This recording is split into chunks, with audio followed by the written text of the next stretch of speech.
Bien, on est dans donc 1 Jean. Bien, avant de commencer dans 1 Jean, je vais vous inviter à tourner un petit peu du coup dans vos Bibles pour prendre l'évangile de Jean. Gardez 1 Jean et juste les premiers mots de l'évangile de Jean, je lis au commencement. Donc Jean, c'est un des disciples de Jésus, un des 12 disciples qui était très proche du Seigneur, on pourrait dire un des meilleurs amis du Seigneur.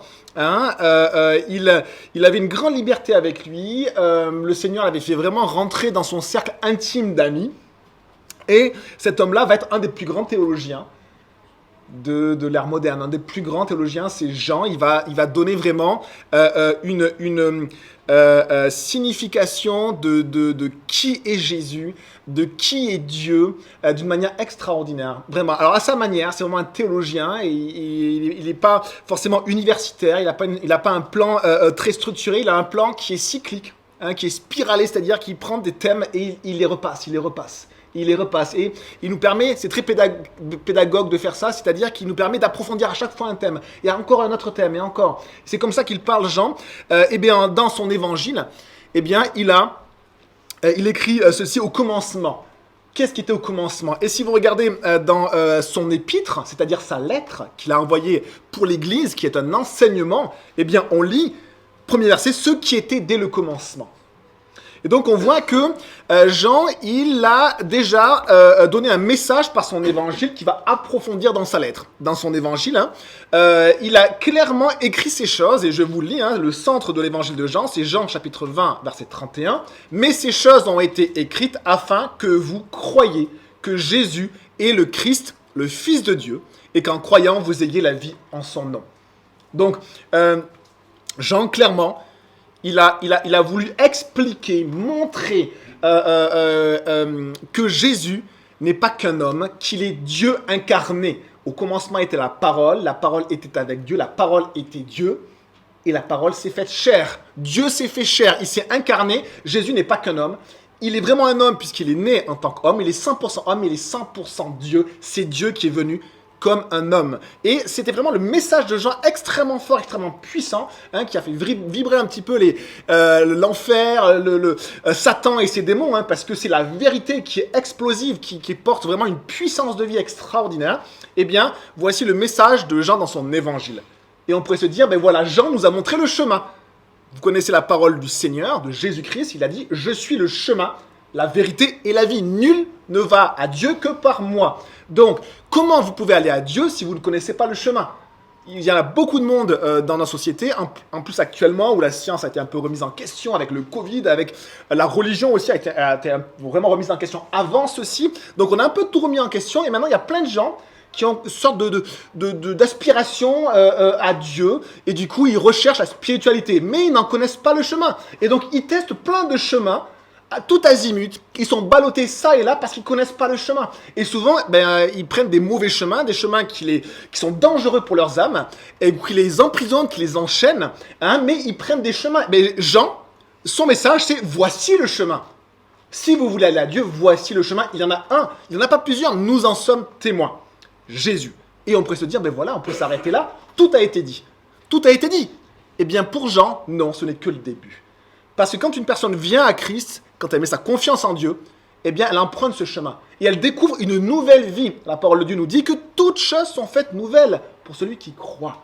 Hein? Et celui qui croit à la vie éternelle, celui qui croit en Jésus, qui met sa confiance en Jésus, et en son œuvre et en sa parole. C'est-à-dire qui met la confiance en Jésus, le Fils de Dieu, qui met la confiance sur le fait qu'il est mort sur la croix pour mes péchés et qu'il est ressuscité, et qui met sa confiance sur ce qu'il a dit, qui est la vérité. Le fondement de notre vie devient Jésus.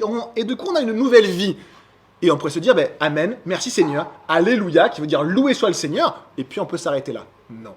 Les apôtres ont écrit aux églises plein de fois et à répétition pour leur enseigner quoi? Que finalement, quand on arrive dans cette nouvelle vie, c'est un début. Ce n'est pas une fin, c'est un début. Et maintenant, on a besoin d'apprendre à quoi? Et j'espère que ce sera notre prière pour 2024, à marcher dans la vérité. L'apôtre Jean, au moins que ce soit Paul, mais je pense que c'est Jean à vérifier, a dit ceci: « Je n'ai pas de plus grande joie de savoir qu'un de mes enfants marche dans la vérité. » Je n'ai pas de plus grande joie de savoir qu'une personne qui m'est chère, une personne vraiment pour laquelle je prie, marche dans la vérité. Et alors voici, nous en sommes à l'épître de Jean et je vous propose de le lire avec moi. Jean chapitre 1, verset 1. Ça fait beaucoup de 1. Ce qui était dès le commencement, ce que nous avons entendu, ce que nous avons vu de nos yeux, ce que nous avons contemplé et que nos mains ont touché, concernant la parole de la vie, nous vous l'annonçons. L'apôtre Jean, il commence sa lettre comme il a commencé son évangile, en rappelant à tous qu'il a été le témoin de la venue de Jésus-Christ. Et il ne fait que dire ce qu'il a vécu. Il exprime comme un témoin oculaire d'une situation. C'est-à-dire, il dit ce que nous avons entendu, ce que nous avons vu de nos yeux, ce que nous avons contemplé. Contempler, c'est pas juste voir un flash. Contempler, c'est observer. Ils ont observé pendant des années Jésus. Ils l'ont observé. Ils ont observé ses pas, comment il réagissait, ses miracles. Ils ont tout regardé, ils ont observé, contemplé. Et ce que nos mains ont touché. C'est-à-dire ce que nous avons expérimenté. Si on avait dit simplement ce que nos yeux ont vu, certains psychiatres auraient dit on peut avoir des hallucinations. Que nos oreilles ont entendu, certains entendent des voix. Mais là, c'est compliqué. C'est compliqué de remettre en question le témoignage de Jean. Pourquoi ? Parce que tout est là d'une personne humaine qui a vécu clairement et en vérité quelque chose. Nous l'avons à la fois vu, mais aussi entendu. Nous avons eu le temps de l'observer. Ce n'était pas juste ponctuel. Et nous avons pu expérimenter et même toucher. C'est-à-dire, Jésus, nous avons pu toucher son épaule. Nous avons pu prendre sa main. Nous l'avons vu lui-même toucher des paralysés, des lépreux. Hein. Et donc, ceci fait partie de l'expérience. C'est-à-dire que Jean, il rappelle d'une manière très claire, je suis témoin, comme les autres apôtres, de la vie de Jésus-Christ, de sa mort et de sa résurrection. Ça en fait quelqu'un qui est un pilier de l'Église parce qu'il a vécu quelque chose et il l'exprime. Verset 2, la vie, en effet, s'est manifestée. Nous l'avons vue, nous en sommes témoins et nous vous l'annonçons, cette vie éternelle qui a été auprès du Père et qui s'est manifestée à nous. Ce que nous avons vu et entendu, nous vous l'annonçons. Il rappelle ici, Jean, cette révélation extraordinaire dont ils ont été témoins, ces apôtres. À un moment donné, vous vous souvenez de ce moment où Jésus a dit à ses disciples, ils étaient juste en privé, pour une fois, parce que souvent, ils étaient en train de servir les foules. En privé, Jésus leur a simplement dit, que dites les hommes que je suis ? Et alors, les apôtres ont dit, certains pensent que tu es un prophète. Certains pensent que tu es même Jean-Baptiste qui est ressuscité. D'autres que peut-être que tu es un usurpateur. Hein ? Et après, il a posé la question aux disciples. Et vous, qui pensez-vous que je suis ? Et Pierre a dit, tu es le Christ, le Fils du Dieu vivant. Tu es le Christ, le Fils du Dieu vivant. Ça veut dire que Jésus est Dieu incarné. La vie, en effet, s'est manifestée. La vie est en Dieu. Il n'y a pas de vie hors la personne de Dieu. La vie, en effet, s'est manifestée. Nous en sommes témoins, nous l'avons vu.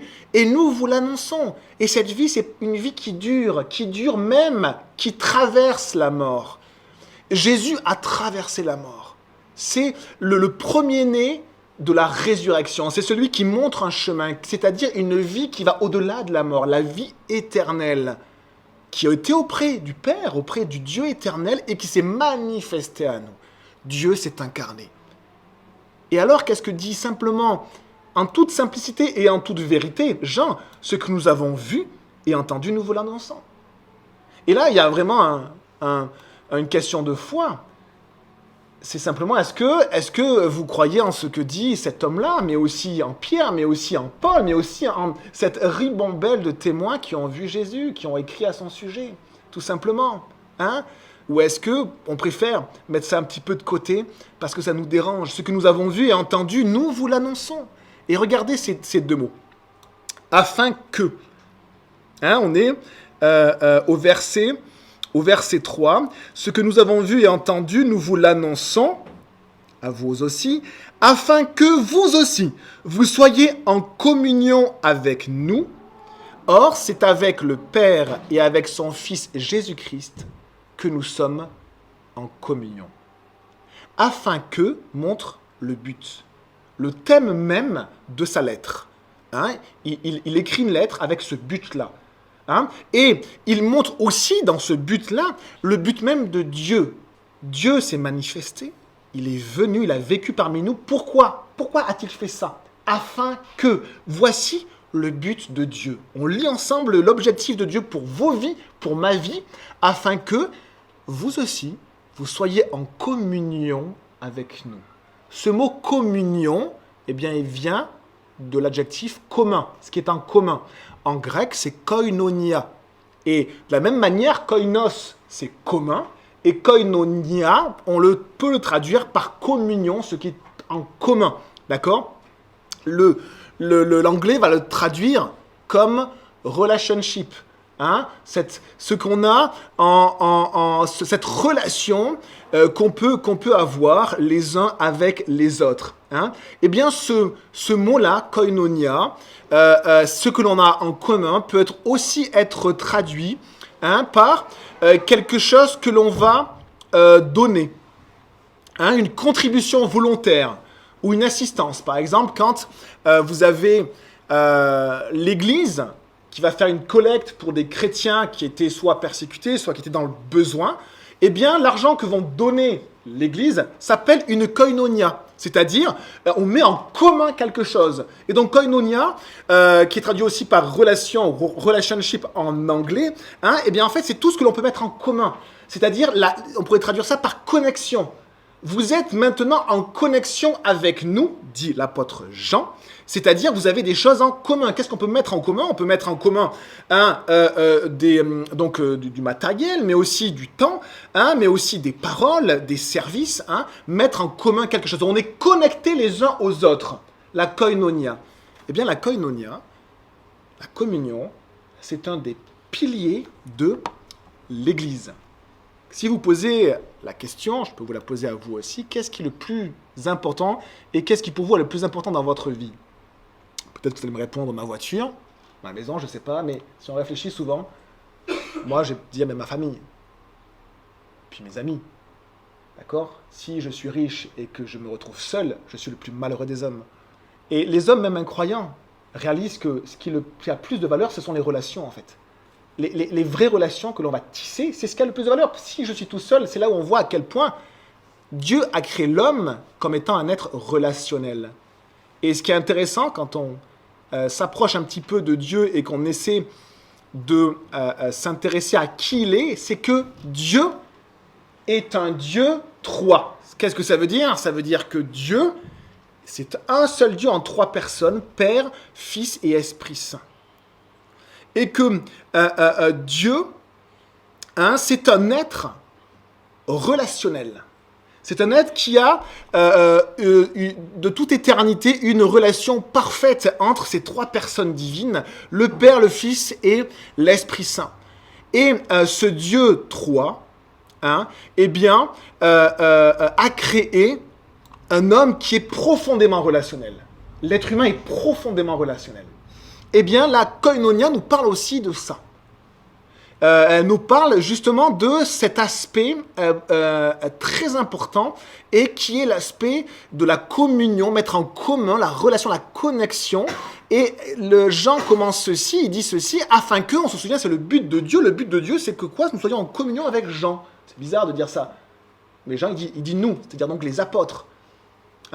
C'est-à-dire que vous nous soyons connectés avec eux.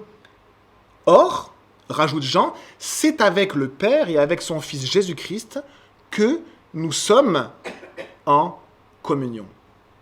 Les apôtres ont reçu le témoignage de Dieu, ils l'annoncent. Les apôtres, ce sont des récepteurs et des transmetteurs. Ils ont reçu quelque chose, ils transmettent. Et ils transmettent ce but de Dieu. Et ce but de Dieu, eh bien, c'est cette koinonia. Et on va simplement...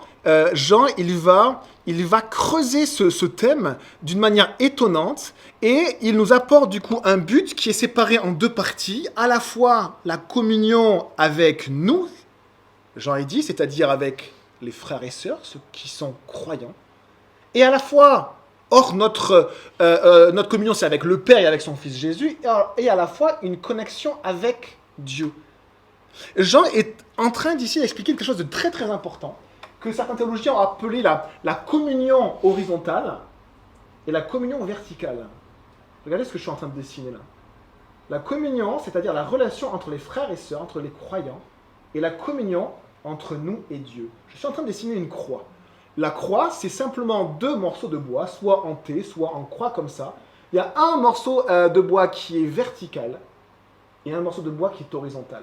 Et Jean, il nous parle finalement de ces deux communions qui nous font penser à la croix. Il nous dit, mais voilà pourquoi Dieu s'est incarné. Pour faire quoi? Eh bien, en fait, quand on réfléchit à nos relations, eh bien, quelles sont nos premières relations que l'on a dans notre vie? Ben, si je pose la question, première relation que vous avez eue?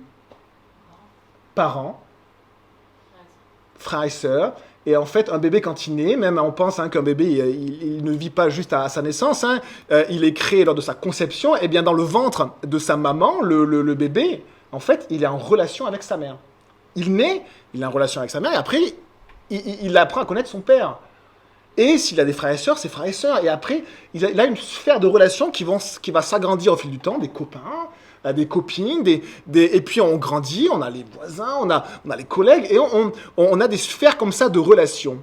Eh bien, Dieu, quand il est venu, son but, ça a été de nous donner une nouvelle sphère de relations.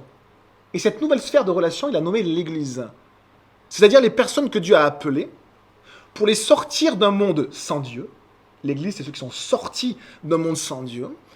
Et pour les diriger vers un autre monde avec Dieu, le royaume de Dieu.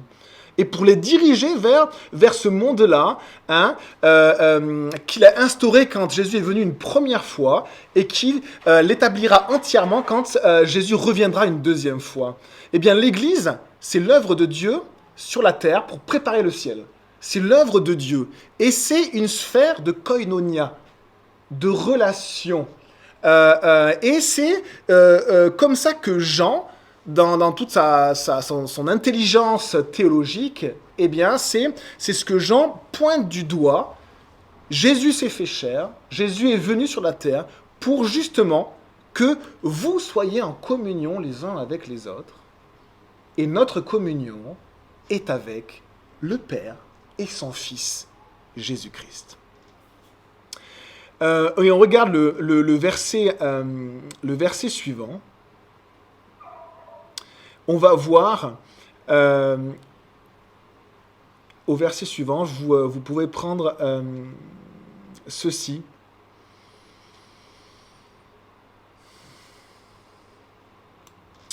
Verset 4. Et nous vous écrivons cela, afin que notre joie soit complète. Le mot complet, c'est pléro, ça veut dire remplir jusqu'au bord. Le drame de l'homme, de l'être humain, c'est qu'il a un vide en lui. Pascal, le philosophe et mathématicien Pascal, a dit ceci, l'homme, le cœur de l'homme, a un vide en lui en forme de Dieu, qui ne peut se remplir que par sa relation avec Dieu, au travers de Jésus-Christ. Il a été mis de côté du monde philosophique en disant ça, Blaise Pascal, mais c'est ce qu'il voyait. Avec son intelligence philosophique, il a vu ceci, il exprime. Eh bien, regardez, nous avons toujours des manques et des vides. Eh bien, vous avez deux mots qui sont liés. La paix de Dieu, c'est la complétude qui nous complète. Et la joie, ici, que votre joie soit complète. Jean est en train de dire, si vous voulez être bien dans votre vie, vous savez, cet état où enfin, vous pouvez simplement vous dire, eh bien, j'ai ce dont j'ai besoin. Est-ce que vous êtes arrivé à cet état-là dans votre vie de dire, mais je suis bien. J'ai vraiment ce dont j'ai besoin. J'ai pas besoin d'autre chose. C'est ça, nous vous écrivons afin que votre joie soit complète, que vous soyez remplis totalement et que même ça déborde. Complet, c'est être rempli jusqu'au rabord et que vous n'ayez pas besoin d'autre chose. Eh bien, cet état-là, d'être bien, de ne pas aller rechercher toujours, aller gratter quelque chose, je veux ça dans ma vie, je veux ça, je veux ça, je veux ça, et d'être bien, eh bien, vient pour l'apôtre Jean de cette communion que nous pouvons avoir avec les apôtres, c'est-à-dire avec les frères et sœurs, avec les croyants qui ont donné leur vie à Jésus, et cette relation-là est intimement liée et interconnectée avec la relation que nous avons avec Dieu. Et dans l'introduction ce matin, je vous ai parlé, est-ce que vous avez un culte personnel? Est-ce que vous glorifiez Dieu aussi dans votre vie personnelle? Et qu'est-ce que nous sommes en train de faire aujourd'hui? Nous sommes en train de glorifier Dieu de manière collective. La vie chrétienne a ces deux aspects qui sont extrêmement liés. Ma vie personnelle avec Dieu, ma vie dans l'Église. Les deux sont interconnectés. Ça veut dire que Jean est en train de dire quelque chose de très fort. Il est en train de dire, si vous voulez que votre joie soit complète, si vous voulez vraiment faire ce que Dieu vous demande, eh bien, si par exemple vous dites, mais moi, ma relation avec Dieu me suffit, eh bien, c'est à l'encontre de ce que dit Jean, par exemple. Et si vous dites, mais moi, la relation avec mes frères et sœurs me suffit, eh bien, c'est aussi en contradiction avec ce que dit Jean. Il y a vraiment les deux dans la vie du croyant. Cette relation, cette connexion dans l'Église et cette connexion avec Dieu. Les deux vont ensemble. Les deux vont ensemble. Et ça peut nous reprendre, parce que suivant nos caractères, si vous êtes quelqu'un qui est... ça dépend aussi du caractère, certains ont besoin des gens pour se renouveler, plutôt extravertis, d'autres sont plutôt introvertis, ils vont se ressourcer plutôt seuls. Mais suivant en fait votre personnalité, vous allez plutôt centrer votre relation que sur Dieu, sur Dieu, sur Dieu, sur Dieu. Moi ça me suffit. J'ai croisé beaucoup de croyants qui ont du mal à vivre l'Église, c'est eux et Dieu. Le Seigneur m'a dit, mon Seigneur, oui je sais, je connais la parole, mon frère, je connais la parole, merci. Vous voyez, c'est vraiment eux et Dieu, mais du coup en fait c'est incomplet. Votre joie ne peut pas être complète. Ou alors certains, eh bien, ils se réalisent, on pourrait dire avec un mot moderne, ils s'épanouissent dans l'église, il y a des frères et sœurs, il y a de l'amour, c'est bon, etc. Mais ils négligent leur relation avec Dieu. Et là aussi, leur joie n'est pas complète. Et parfois, ces personnes-là aussi, quand il y a un coup dur dans la vie, quand les relations entre frères et sœurs sont plus difficiles, du coup, ils abandonnent. Pourquoi? Parce qu'il en a besoin des deux. Pour que votre joie soit complète. La relation, la connexion avec mes frères et sœurs et la connexion avec Dieu. Verset suivant. Verset 5.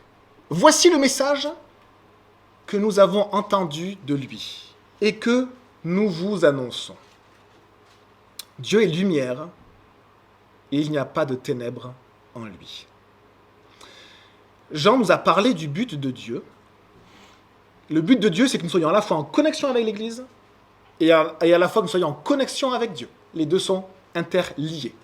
Mais maintenant, il nous parle de qui est Dieu. Connaître Dieu, savoir qui il est, ce que nous avons entendu de lui et que nous vous annonçons, c'est quoi? C'est que Dieu est lumière.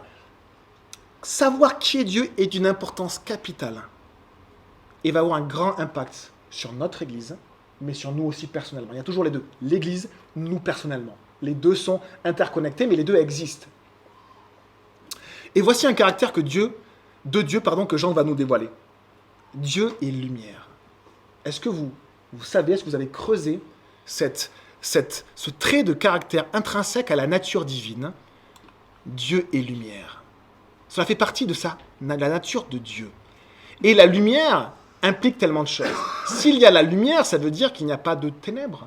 Et il dit ceci, Jean, Dieu est lumière et il n'y a pas de ténèbres en lui. Il n'y a pas le mélange que nos cerveaux humains souvent et nos raisonnements souvent développent. Tout n'est pas bien ou mal, c'est un mélange des deux, on est toujours comme ça. Pas chez Dieu. Dieu est lumière, totalement lumière. Il n'y a aucune ténèbre en lui.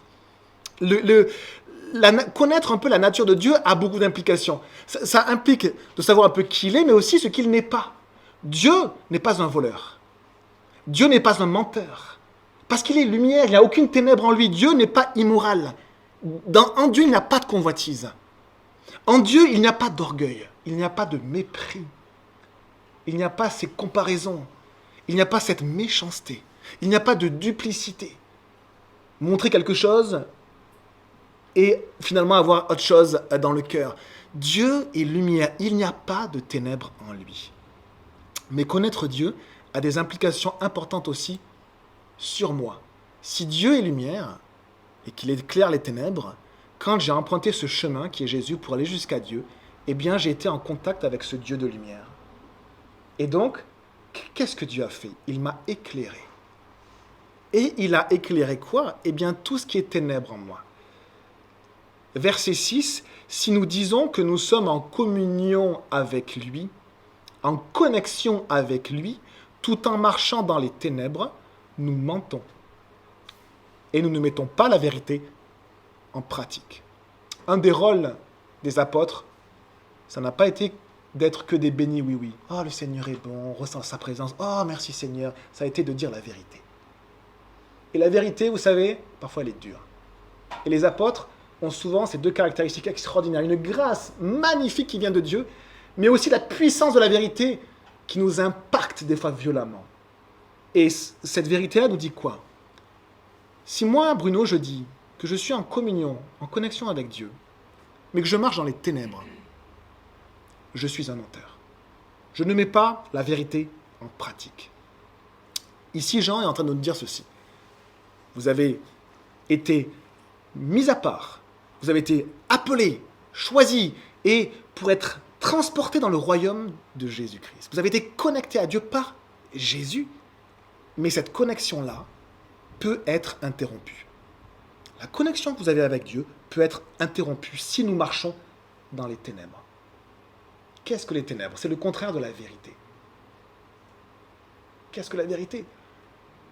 La parole du Seigneur est la vérité. Jésus a dit ceci, ma parole est la vérité.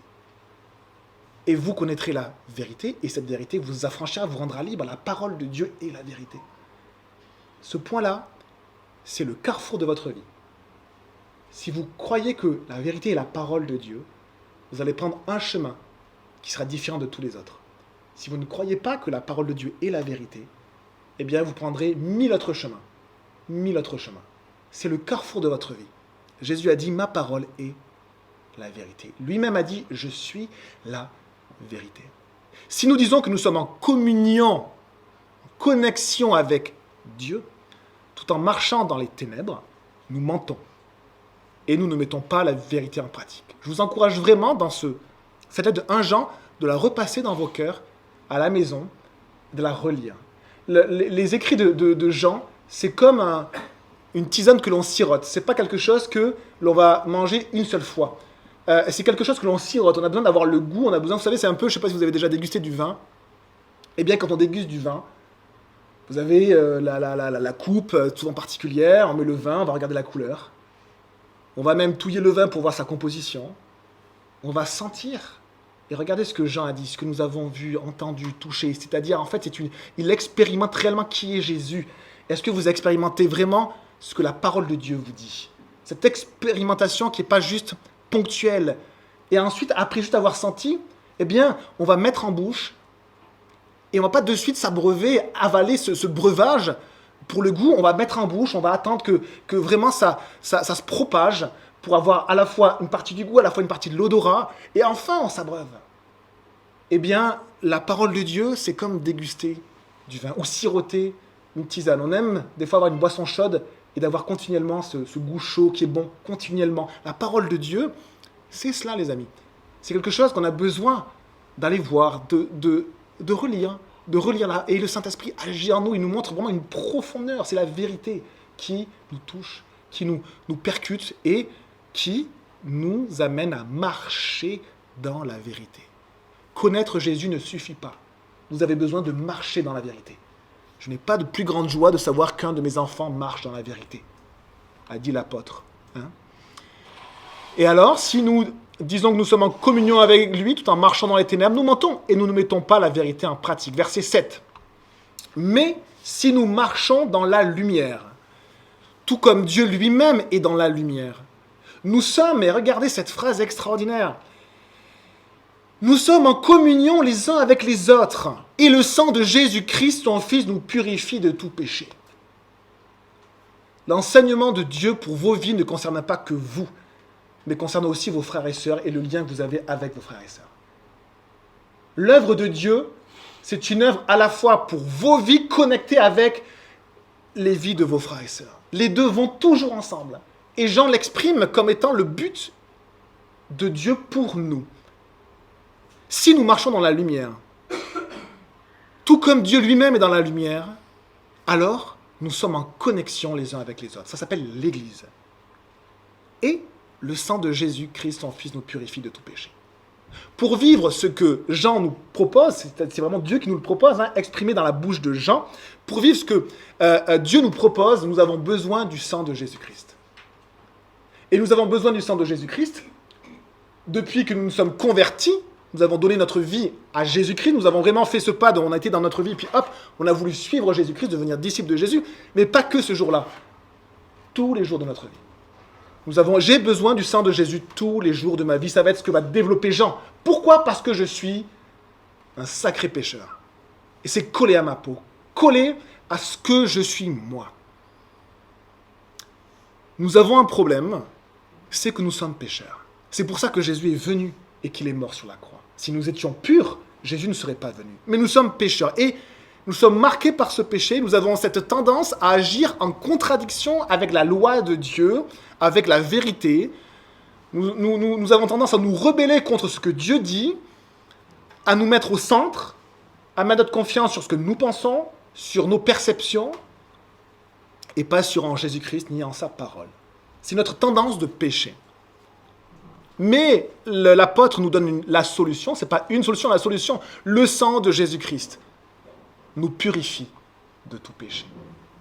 C'est pour ça que vous pouvez être pardonnés, nous dira l'apôtre après, verset 9. Nous pouvons être purifiés, rendus purs. Nous pouvons être lavés. Nous pouvons être lavés par le sang de Jésus, parce que le sang de Jésus a coulé. Mettez votre confiance en Christ pour le pardon de vos péchés. Et la première chose souvent qui vient après cet acte-là, c'est le baptême, qui signifie ce lavage. Quand des gens se font baptiser, ils plongent dans l'eau, ils en sortent. C'est comme si on les lave en fait. Vous avez souvent deux anciens ou un pasteur, hop, on met la personne dans l'eau, c'est très étonnant pour le monde, et puis on la sort, voilà, il est baptisé. Pourquoi ? Parce que ça exprime ce que Jésus a fait dans votre vie. Par son sang, je suis pardonné, c'est-à-dire je suis à nouveau connecté à Dieu. Et je suis lavé, purifié. Verset 8, si nous disons que nous n'avons pas de péché, nous nous trompons nous-mêmes. Et la vérité n'est pas en nous. Là, c'est pour tout le monde. Là, Jean parle à ceux qui sont en cheminement, qui ont envie d'aller à Dieu, à ceux qui ont découvert qui est Jésus dans leur vie, qui ont commencé cette nouvelle vie, mais à ceux qui ont des années d'expérience avec le Seigneur. Et vous savez, il y a une caractéristique de l'être humain, c'est que nous savons cacher notre orgueil. Nous sommes très bons pour être un peu hypocrites. Hypocrite, c'est avoir le masque, vous savez, pour se faire un masque, se maquiller. C'est une très bonne chose de vous maquiller, je ne fais pas un jugement sur ça, mais c'est une image de dire, pour montrer une image de nous-mêmes qui finalement n'est pas la bonne. Et même après des années de vie avec Dieu, le Seigneur, parfois, est tellement triste. Parce qu'il dit, par exemple, il dit aux églises de l'Apocalypse, il dit, mais toi, tu as perdu ton premier amour. Tu étais bouillant pour moi. Tu m'aimais, mais tu étais rempli d'amour pour moi. Tu as perdu ça. Un autre, il lui dit, mais tu es ni chaud pour moi, ni bouillant, ni froid, tu es tiède. Tu es tiède. Et à des autres, il leur dit, mais voilà, vous êtes orgueilleux. Vous pensez être grand. Vous pensez être grand. Et pensez être grand, les amis. Pensez être pur. Pensez avoir accompli beaucoup de choses. Pensez... en fait, Jean nous dit ceci. Si nous disons que nous n'avons pas de péché, nous nous trompons nous-mêmes. L'apôtre Paul reprend exactement le même thème en disant, si nous pensons connaître quelque chose dans notre vie, nous ne pensons pas comme il faudrait. Et ça nous remet en question sur qui nous sommes. La parole de Dieu me dit, je suis pécheur. Mais elle me dit en parallèle, marche dans la lumière. Et la seule chose qui peut concilier à la fois le fait que je suis pécheur et le fait que Dieu me demande de marcher dans la lumière, c'est le sang de Jésus. J'ai besoin du sang de Jésus qui a coulé sur la croix pour moi, chaque jour. Et donc ici, on arrive à un point, vous savez, parfois, j'ai vu des croyants ne pas comprendre qu'ils puissent choquer une personne, qui puissent blesser même une personne. Parce que dans leur tête, ils sont des bons chrétiens. Et donc quand ils blessent une personne, ils ne comprennent pas comment c'est possible, parce qu'ils sont des bonnes personnes. Et la parole de Dieu nous dit, eh bien non. Eh bien non, si tu penses ne pas avoir de péché, tu te trompes toi-même. L'apôtre Jean nous invite constamment à nous remettre en question. Et à dire, peut-être que le problème vient de moi. Parce que je suis pécheur. Verset 9, si nous reconnaissons nos péchés, il est fidèle et juste pour nous les pardonner et pour nous purifier de tout mal. J'aimerais vous encourager, les amis, ce matin, à apprendre ce verset par cœur. Ça peut vous sauver la vie. Ça peut vraiment vous sauver la vie. Si je confesse mes péchés, Dieu est fidèle et juste. C'est parce que je connais qui est Dieu que je suis sûr d'être pardonné. Parce qu'il est fidèle et juste. Et je sais qu'il va me pardonner parce que le sang de son Fils a coulé sur la croix. Il n'y a pas de trop gros péché, de trop grand égarement que Dieu ne peut pas pardonner. Le seul égarement que Dieu ne peut pas nous pardonner, c'est le péché contre le Saint-Esprit, c'est-à-dire c'est l'opposition que nous-mêmes nous faisons à la grâce de Dieu. Si nous ne voulons pas de Jésus, si nous refusons l'action du Saint-Esprit en nous, il n'y a aucun remède pour vous. Mais si vous souhaitez être pardonné en Jésus, il n'y a pas de péché que Dieu ne peut pas pardonner. C'est incroyable. Le Seigneur est grand. Même les trahisons que vous avez commises dans vos couples, avec les personnes autour de vous, Dieu peut aussi pardonner cela. Et regardez ce qu'il dit. À la fois les pardonner, eh bien, on peut être pardonné par quelqu'un, mais on peut encore sentir le poids de la culpabilité. Eh bien, Dieu va plus loin que pardonner. Il dit aussi pour nous purifier. Purifier, c'est quand on avait une tâche, on s'est sali, on a une tâche, et Dieu nous lave, et je n'ai plus la tâche. Dieu veut me purifier. Alors les conséquences de mon péché, parfois, elles sont là, et elles peuvent durer des fois toute une vie. Mais il y a en Jésus à la fois une puissance de pardon, et à la fois une puissance de guérison. En Jésus, je peux être pardonné et je peux être purifié. Jésus n'a pas simplement pardonné les gens, il les a aussi purifiés. Il a purifié le lépreux. Il a purifié le paralytique. Quand il voit l'homme qui est paralysé, sa vie était une catastrophe, sans nom. La première chose qu'il lui dit, c'est « tes péchés sont pardonnés ». Waouh! On imagine cet homme-là qui sait, qui ressent le fait qu'il est pardonné devant Dieu. Enfant de Dieu. Il avait besoin que de ça, mais Dieu va plus loin. Il va lui redonner ses jambes. Il va lui redonner l'activité de ses bras. Il y a en Jésus une puissance de pardon, mais il y a aussi une puissance de guérison.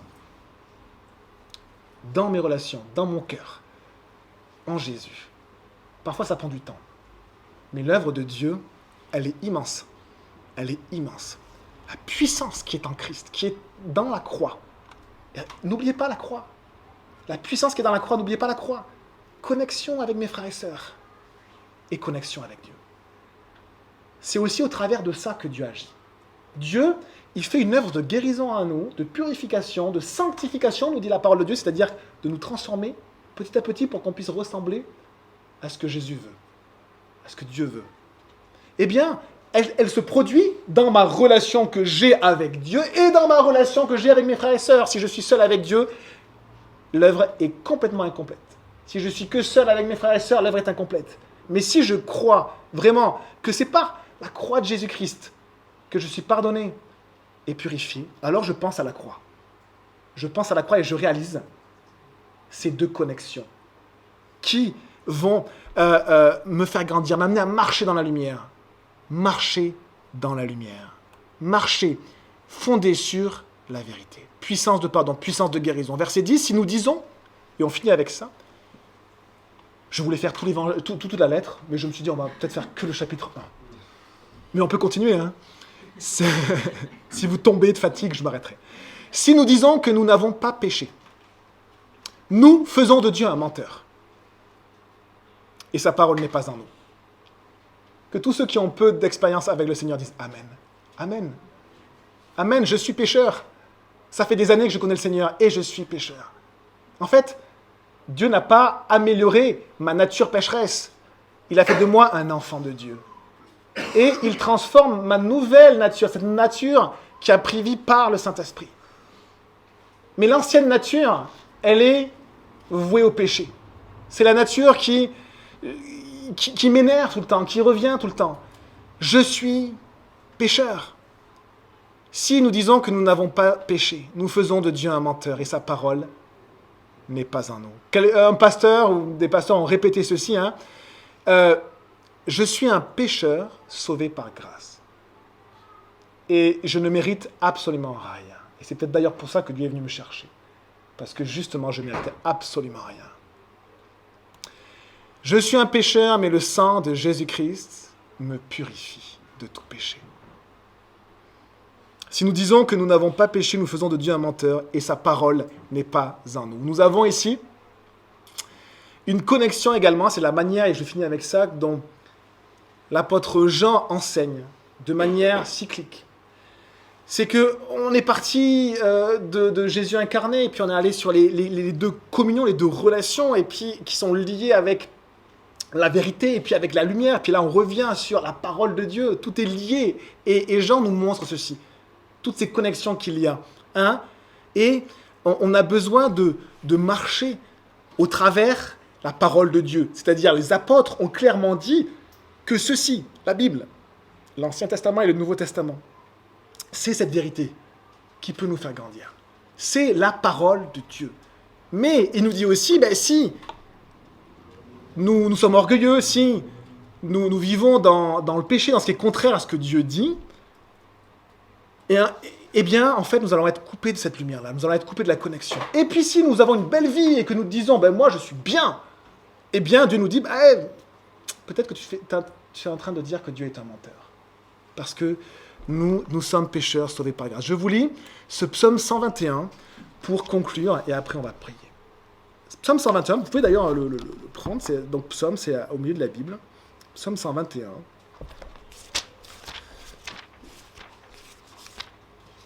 Et après, promis, je m'arrête. Promis, je me tais. Je vais prier avant, mais après, je me tais. Psaume 121, il y a marqué chant des montées, ou cantique des degrés.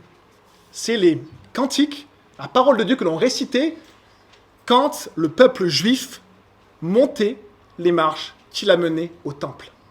Et il y avait plusieurs degrés et on récitait un psaume pour monter. Des psaumes de louange, d'adoration, mais aussi des psaumes d'exhortation. Regardez ce psaume-là. Psaume 121, verset 1. Je lève mes yeux vers les montagnes. D'où me viendra le secours? Le secours me vient de l'Éternel, qui a fait les cieux et la terre.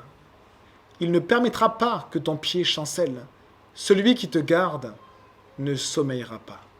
Voici, il ne sommeille ni ne dort, celui qui garde Israël. L'Éternel est celui qui te garde. L'Éternel est ton ombre à ta main droite.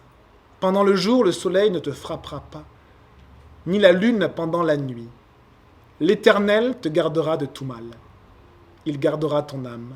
L'Éternel gardera ton départ et ton arrivée dès maintenant et à jamais. On prie. Seigneur Jésus, on te dit merci pour ta parole. On te dit vraiment merci, Seigneur. Et on te demande vraiment de nous aider à être des croyants qui marchent dans la vérité, dans l'humilité, dans cette conviction profonde que nous sommes pécheurs, mais que toi, tu nous pardonnes, tu nous purifies et nous pouvons choisir, Seigneur, de vivre une vie loin du péché. Nous pouvons avancer, nous pouvons être transformés, nous pouvons vivre ce pardon et cette guérison dans nos vies par la croix de Christ. Seigneur, ce psaume 121 nous parle toujours de l'Éternel, l'Éternel, l'Éternel. Notre confiance repose en toi, pas en nous. C'est uniquement sur toi que nous pouvons avancer, uniquement sur toi que nous pouvons être pardonnés et lavés, uniquement sur toi que nous pouvons aussi nous remettre en question, vivre l'Église et vivre cette relation, cette connexion avec toi. Seigneur, on s'en remet à ta grâce, on te demande de pouvoir avancer dans ta vérité. Que ton nom soit béni. Amen.